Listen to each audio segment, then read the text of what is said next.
आजकल बड़ा ही set dialogue है, मेरी तो किस्मत ही खराब है। पता नहीं कितना काम करती हूँ परंतु किस्मत साथ ही नहीं देती।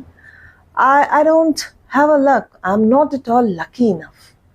जी हाँ, बात कर रही हूँ मैं भाग्य की, जिसे लोग अक्सर कोसते रहते हैं कि मैं भाग्यवान नहीं हूँ, क्या मैं कुंडली में यही लिखवा के लाया हूँ, मैं ऐसे ही रहूँगा, क्या मैं भाग्य को बदल सकता हूँ या नहीं। आज की हमारा जो टॉपिक है, जो हमारी चर्चा का विषय है, वो है हमारा भाग्य स्थान। नमस्कार, स्वागत, अभिनंदन आपका अपने channel astro doctor Shalini Behl में। अक्सर आपने लोगों को ये कहते सुना है, I am not at all being lucky enough, I used to met many failures in my life. अब क्या करूं? क्या भाग्य बदला जा सकता है? भाग्य को कोसना उतना उचित है? कितने हद तक हम भाग्य को बदल सकते हैं? अक्सर जब हम इन बुक्स को पढ़ते हैं, वेद पुराण उपनिषद गीता को पढ़ते हैं, तो कहा जाता है कि that you have to surrender the things.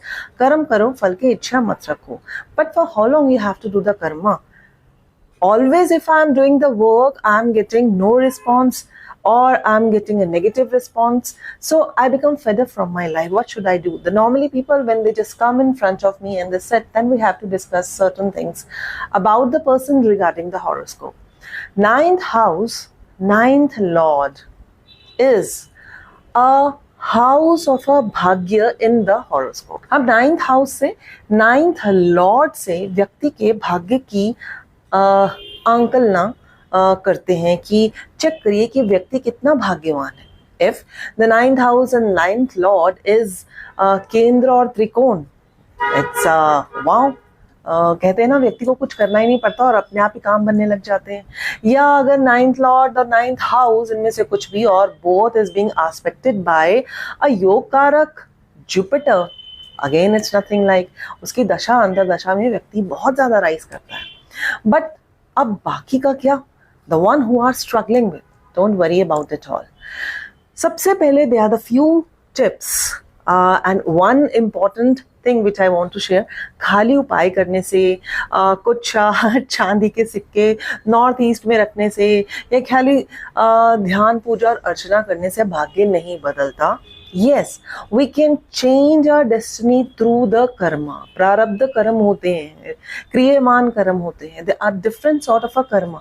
प्रारब्ध को बदलने के लिए हमें जो नदी है ना, उसके बहाव से उल्टा बहना पड़ता है। Means we have to work harder in comparison to those who are working in a normal way. अब जो नाइन्थ हाउस है, and it's also for those who do not know the astrology, by seeing which number is being started in their first house which is called a लग्ना, उससे हम ninth में कैसे देखें। आप वीडियो को जब अंत तक देखेंगे तो आपको लगेगा कि आप एक एस्ट्रोलॉजर हैं, तब आप उसको, इस बात को कि हम भाग्य को कैसे बदल सकते हैं, बहुत बारीकी से समझ पाएंगे। And the one those who are not astrologers और those who are learning process और those who are very general normal people, वो भी जान सकते हैं कि कभी अगर उनको किसी भी तरह की बहुत ज़्यादा प्रॉब्लम्स आ रही हैं, तब वो क्या करें कि अपने लक को शाइन कर सकें। सबसे पहले हम देखते हैं कि देयर आर चर, स्थिर एंड द्वि स्वभाव राशि। डुअल साइन राशि होती है, एक चर राशि होती है यानी कि चलायमान होती है, और एक स्थिर राशि होती है, स्टेगनेंट राशि होती है। अब जो फर्स्ट हाउस है विच इज कॉल्ड असेंडेंट और अ लग्न, अगर उस हाउस में आपकी 2 नंबर है, 5 नंबर है, 8 और 11 नंबर है, दीज आर कॉल्ड स्थिर राशियां। स्थिर राशि के लिए वैसे भी कहा जाता है कि जो नाइन्थ हाउस है वो बाधक है। जैसे चर स्थान के लिए 11th हाउस और द्वि स्वभाव राशियों के लिए हमारा 7th हाउस बाधक है। अब वह इंसान, अभी हम बाकी जो 8 हमारे लगन है उन्हें छोड़ देते हैं। सबसे पहले आते हैं स्थिर वाले, राइट। स्थिर यानी कि प्रारब्ध के साथ ही वो लेके आए। अब स्थिर राशि के जो एसेंडेंट वाले लोग हैं, अब वो 9th हाउस उनका खुद ही बाधक है। तो सबसे पहले जानते हैं कि 9th हाउस से अपार्ट फ्रॉम द भाग्य हम क्या क्या देखते हैं। हम 9th हाउस से देखते हैं पिता को, कि पिता के साथ कैसे संबंध है, जब यह पैदा हुआ तो पिता के लिए वो वाला बालक कैसा था। 9th हाउस से हम देखते हैं धर्म को, क्या वो धर्म परिवर्तन कर रहा है, अपने धर्म पर अडिग है, धर्म को मानता है या नहीं मानता। 9th हाउस से हम देखते हैं हायर स्टडीज को, कि क्या वो आगे पढ़ेगा नहीं पढ़ेगा, अपार्ट फ्रॉम द भाग्य की वो अपना जो भाग्य है कैसे लेके आया है।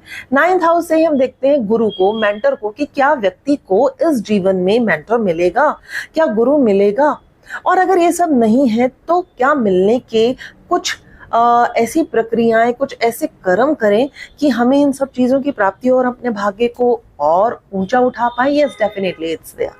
सबसे पहले मैं बात कर रही हूँ यहाँ पर आज स्थिर राशि के लग्नों की, जिनकी भी फर्स्ट हाउस में 2, 5, 8 एंड 11 है। अब अगर आपका 2 नंबर का लगन है तो आप देखिए कि जो 9th हाउस है वहां पर आपकी 10 नंबर की राशि आएगी, जो कि शनि की राशि है। मीन्स शनि किसके कारक हैं? आपके कर्मों के कारक हैं। शनि एक न्याय के कारक हैं। जो बीज बो के आए हो, शनि और कुछ नहीं करते। जो शनि महाराज हैं आपको बिल्कुल सूद समेत उतना ही दे देते हैं। जैसे हमारा जो न्याय की आप देखते हैं तुला बनी हुई होती है, उसी तरह से इसके कारक जो शनि है, जो तुला में उच्च के होते हैं। तो उन व्यक्तियों को क्या करना चाहिए? शनि से रिलेटेड कार्य। अब शनि क्या है? Shani those who are labour class, Shani आपका कर्म, शनि आपकी डेली रूटीन में किए गए वाणी के द्वारा, अपने कर्मों के द्वारा, अपने मानसिक तौर के द्वारा किए गए कर्म, तो उनके ऊपर उसे रोज मंथन करना है कि भाई मैं किसी का बुरा ना करूं। कोई भी व्यक्ति अगर जिससे मैं सेवा ले रहा हूं या कार्य ले रहा हूं, उसको उसकी पूरी प्रॉपर वेजेस दूं, या जो भी अगर मैं फॉर एग्जांपल सब्जी लेने जाता हूं या किसी मार्केट में खड़ा हूं, अगर वहां पर कोई बेगर है तो मैं उन्हें कुछ जरूर दान दूं। राइट, सो इस तरह से वो लिखवा के आया है कि जो शनि है इसके भाग्य में कहीं ना कहीं बाधा का कारक बनेगा। तो जो शनि है उससे रिलेटेड चीजें वो करता है, शनि का जप करता है, तब उसे धीरे धीरे उसके भाग्य में उन्नति होने लगेगी। There are other ways also, उसके ऊपर हम धीरे धीरे चलेंगे।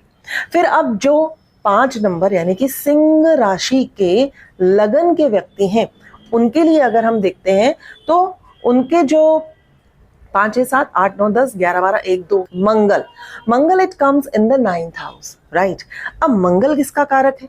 मंगल is a karak of your physical efforts. अगर वो व्यक्ति फिजिकली बहुत वीक है, या always he feels very lazy in doing the work, या मंगल is in a karak of Prithvi, Mangal is a karak of a siblings, छोटे भाई बहनों का भी कारक है, and Mangal is a karak of a bhoomi also. Right, अगर इंसान 40+ हो गया है और उसको लगता है कि अभी तक भी उसके भाग्य में वृद्धि नहीं हुई है, तो वो ये समझ ले कि उसने कहीं ना कहीं पर जमीन से रिलेटेड, अपने छोटे भाई बहनों से रिलेटेड कहीं ना कहीं इस या पास्ट लाइफ में कुछ गलत कार्य किए हैं। अब 9th हाउस को आप बोलेंगे पास्ट लाइफ से कैसे मिला रही हूँ, उसे भी मैं समझाऊंगी। तो ऐसे व्यक्तियों को अपने सिबलिंग्स यानी छोटे भाई बहनों का ख्याल रखना चाहिए। ज़्यादा से ज़्यादा डेली वर्कआउट यानी कि किसी भी तरह की एक्सरसाइज करनी चाहिए। जो मंगल है वो भूमि कारक है, तो आपको किसी भी मंदिर में जाकर, गुरुद्वारे में जाकर भूमि से रिलेटेड सेवा करनी चाहिए। अगर हो सके तो छोटा सा, अगर if you are really very good enough, और फिर भी आपको लगता है कि हम लोग इतने ज़्यादा अमीर होने पर भी अपने भाई बहनों से कम अमीर हैं, तो आप अपनी ज़मीन का थोड़ा सा टुकड़ा भी दान कर सकते हैं। वहीं पर दूसरी ओर Mangal is related to lord Hanuman, तो हनुमान जी से रिलेटेड हनुमान चालीसा, मंगलवार के fasting they are very difficult, प्रसादम मंगलवार को उन्हें अवश्य चढ़ाना चाहिए। So now those who are having the lagna as a Scorpio, means 8 number जो है वो उनका लग्न मीन्स असेंडेंट है। अगर वो असेंडेंट है यानी कि वो स्थिर राशि का लग्न है, तब क्या होगा, जो उनका 9th हाउस है, जो भादक बादकेश का 9th लॉर्ड काम करते हैं, वो हुआ उनका चंद्रमा। 9, 10, 11, 12, 1, 2, 9, 10, 8, 9, 10, 11, 12, 1, 2, 3, 4। सो 8 नंबर इज अ लग्ना and 4th is in your 9th house यानी चंद्रमा। अब ऐसे जातक का जो मन है वो किसी में रुचि नहीं रखता, भाग्य नहीं बढ़ता, मेरा मन नहीं है काम करने को। आपने बहुत सुना होगा, मेरा मन नहीं है मैं ये जॉब करूं, मेरा मन नहीं है मैं ये वाला काम करूं, मेरा मन नहीं है मैं इतनी जल्दी सुबह उठूं। तो ऐसे जातकों को अपना भाग्य उठाने के लिए सबसे पहले अपने मन को कंट्रोल में करना होगा। चंद्रमा इज ऑल्सो अ कारका ऑफ अ माँ, तो माँ के प्रति उन्हें बहुत ज्यादा रिस्पेक्ट करनी होगी, आदर करना होगा, उनके कार्य करने होंगे, उनकी मदद करनी होगी, उनका कहना मानना होगा, उनकी सहायता करनी होगी। वहीं पर ही जो चंद्रमा मनसो जायते, मन का कारक है, चंद्रमा माँ का कारक है, इन दोनों के साथ साथ जब अपने भाग्य को उदय करने की बात आएगी तो अपने मन को अलग रख के कर्मनिष्ठ होते हुए आप कार्य करेंगे। साथ साथ चंद्रमा को एस्ट्रोलॉजी में हम डिपिक्ट करते हैं भगवान शिव जी के साथ। तो शिव परिवार की सेवा करें, भगवान भोलेनाथ का कोई भी मंत्र, छोटा ही पंचाक्षर मंत्र है जो ओम नमः शिवाय, उसका जाप करें, निरंतर जाप करें, that's become good enough. Now the last one is 11 राशि विच इज अ स्थिर राशि, यानी कि Aquarius is in your ascendant. तब आपका जो 9th भाव में राशि आएगी वो आएगी 7, यानी तुला, लिब्रा राशि शुक्र की राशि है। अब शुक्र क्या है? शुक्र है लग्जरीज। व्यक्ति अपने स्टैंडर्ड से ज्यादा की चाहना रखेगा, वो मिल नहीं पाएगा, तो बात क्या हुई? कम मैं लूंगा नहीं, ज्यादा मुझे मिलता नहीं है। So being deprived of the luxuries, और वो कहेगा अरे भाई मैं तो भाग्य मेरा साथ नहीं देता, ऐसा नहीं है। शुक्र जो है वो जो शुक्राचार्य थे, तो वह भी जो बृहस्पति हैं उनसे एक ज्यादा विद्या में पारंगत थे, जो थी महामृत्युंजय, यानी कि किस तरह से मृत्यु उपरांत भी मृत्यु के ऊपर विजय प्राप्त की जा सकती है, और उनमें वो शक्ति थी।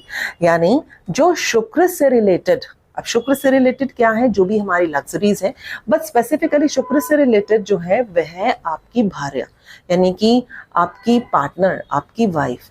तो अगर आपकी शादी हो चुकी है तो उसके उपरांत आप अपनी जो भी पार्टनर है, आपकी पत्नी है, आपके सहयोगी है, उसकी प्रति आपके मन में निष्ठा होनी चाहिए। ना केवल मन में, परंतु आप खुद निष्ठावान होने चाहिए। आप उनकी रिस्पेक्ट कीजिए, और किसी भी तरह से आप माँ दुर्गा की सप्तशती, माँ दुर्गा के 32 नाम, इनका अध्ययन और इनका स्वाध्याय, इनका जप निरंतर करिए, आपके भाग्य में वृद्धि। अब जैसे मैंने बताया कि भाग्य हम खुद लिखवा के आते हैं। भावत भावम की अगर मैं बात करती हूँ तो 9th से 9th क्या हुआ? हमारा 5th हाउस। अब उसको देखा जाए, अगर आपकी हॉरोस्कोप है तो आप अपनी हॉरोस्कोप में 5th हाउस से क्या देखेंगे? आप अपने जातक देखेंगे, अपने संतान देखेंगे, अपने बच्चे 5th हाउस और 5th लॉर्ड से देखते हैं, अलॉन्ग विद द कारक ऑफ अ जुपिटर। 9th का भावत भावम इज अ 5th, तो इसका मतलब वो हमारे भाग्य का भाग्य या हमारे पिता का पिता, अर्थात हमारे दादा। जैसे हम राहु को लेते हैं कारक ऑफ अ दादा एंड दादी, तो उसी तरह से जो पंचम है वो है हमारे दादा। अब 5th हाउस हमारे पुण्य कर्म के फल, जो भी हमने लास्ट लाइफ में किए थे। तो कहते हैं ना कि अगर आपने जैसे मैं पहले भी बहुत बार बोलती हूँ कि अगर आपने आम का पेड़ बोया है विच ripen maximum bye 5 to 7 years, तो आपको उसका फल अभी मिलेगा। छोटे कर्म करे हैं, आपको साथ साथ फल मिल रहा है। यानी आपने किसी के साथ कोई बदतमीजी करी तो उसने आपको तुरंत वहीं पर ही चांटा लगा दिया। अगर आपने अखरोट बोया है तो वो जो पेड़ है वो 20 साल उपरांत आएगा। तो same is the work done by our forefathers और फोरफादर्स, उनका जो फल है वो हम भुगतते हैं, वो इम्पैक्ट हम पर आता है। मीन्स इनडायरेक्टली जो पितृदोष है 9th and 3rd, 5th and 11th से देखते हैं, तो that is the deeds done by our forefathers पंचम से। तो अगर आप देखें तो आप क्या कर रहे हो कि जो आप कर्म कर रहे हो अगर अच्छे हैं तो आप भी किसी ना किसी के दादा परदादा बनेंगे, राइट। तो उनके अगर पितृ दोष आता है, अनफॉर्चुनेटली अगर हम अलाइव नहीं है बीइंग अ दादी, और उनका अगर पितृ दोष आता है, it means that the work done bye me is wrong, दादा दादी से। ठीक है, तो हमें अपने कर्मों को बहुत अच्छे से देखना चाहिए, सो दैट हमारे आगे आने वाली जो पीढ़ी है, हमारी जो लीनेज है, जिसपे हमारा डीएनए है, उनका भाग्य अच्छा हो। क्या भाग्य बदल सकते हैं? जैसे मैंने बोला, बिल्कुल बदल सकते हैं, और हम अपने कर्मों के द्वारा भाग्य बदल सकते हैं, इसमें कोई दो राय नहीं है। कर्म कि कोई लिमिटेशन नहीं। अक्सर बच्चे पूछते हैं मैं कंपटीशन एग्जाम्स में हूँ, मैं इतनी मेहनत करता हूँ मगर मैं compete नहीं कर पाता। आप मेहनत कर रहे हो, क्या आपको पता है कि आपका कॉम्पिटिटर आपसे कितनी ज्यादा मेहनत कर रहा है? सो इसी तरह से हम अपना भाग्य बदल सकते हैं, बट मेहनत ज्यादा करनी पड़ेगी। अब बात आती है, भाग्य अगर खराब है तो उसको कैसे बदलें? हम हर एक चीज का सुख उसके 4th हाउस से देखते हैं, 4th हाउस से हम माता को देखते हैं। तो भाग्य का जो सुख स्थान है that is a 12th house.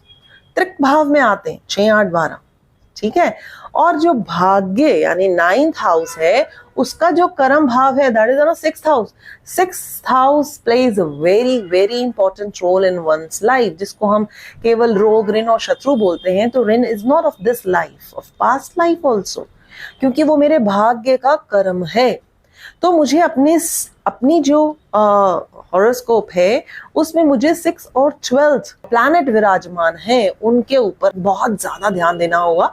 उनके ऊपर क्या पीएसी है, प्लस वहां पर कौन सी राशि है, प्लस जो उसका लॉर्ड है क्या वो उस लगन का कारक है या अकारक है, उसके ऊपर भी मेरा भाग्य बहुत ज्यादा डिपेंड करता है। आप बहुत हद तक समझ पाएंगे और how you can change your destiny very easily with little of an efforts. Efforts are important rather than doing all small deeds. करिए, दान दीजिए, जप करिए, हवन कीजिए, परंतु कर्म कीजिए। Why? Because जो कर्म है, कर्म स्थान इज अ 10th और 12th is the 9th। 5-9 access जो केंद्र और त्रिकोण है वो आपस में 2-12 एक अच्छे रिलेशन बनाते हैं। तो आपके किए हुए बुरे कर्मों का जो व्यय भी है दैट इज ऑल्सो अ भाग्य। तो अच्छे कर्म कीजिए ना। अब जैसे बताया कि 4th house, we just take a कालपुरुष कुंडली। कालपुरुष कुंडली में एक भाव 1st हाउस है, it starts with the 1 rashi and to that of a 9th। So what is more important for everyone, जिसका कोई भी लगन है, बीइंग अ कालपुरुष चार्ट, जो आपका 9वां भाव और 12th भाव का सुख, it's being operated by Jupiter. और कुछ करें या नहीं करें, विष्णु सहस्त्र नाम का नित्य प्रति पाठ करें, that is very important. Vishnu भगवान का अगर सहस्त्र नाम नहीं कर सकते, नमः ओम नमो भगवते वासुदेवाय का पाठ करिए, गीता का अध्ययन करिए, हो सके तो केवल मात्र एक श्लोक उसे पढ़ें और उसे समझने की कोशिश करें। तब भी हम अपने भाग्य को बहुत हद तक बदल सकते हैं। अब अलग अलग जो हमारा एसेंडेंट है उसके जो 12th भाव में कौन सी राशि आएगी एज पर द सुख ऑफ आर भाग्य स्थान, उसके ऊपर चर्चा मैं अपनी एक दूसरी वीडियो में करूंगी।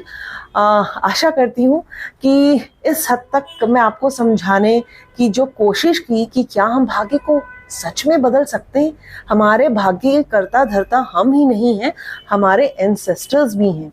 तो उन एंसेस्टर्स के लिए भी आप अमावस्या पर अवश्य दान दें, हो सके तो अमावस्या पर, because that is in a 4th। तो 4th इज बीइंग, अगर कालपुरुष से लेते हैं तो 4th इज चंद्रमा। तो किसी न किसी तरह का जल का दान, माँ की सेवा, वह अवश्य करें। मुझे अंत तक सुनने के लिए आप सभी का दिल से धन्यवाद। जल्द मिलते हैं एक नए वीडियो के साथ। Till then, do take care of yourself, live life happily. नमस्कार, प्रणाम।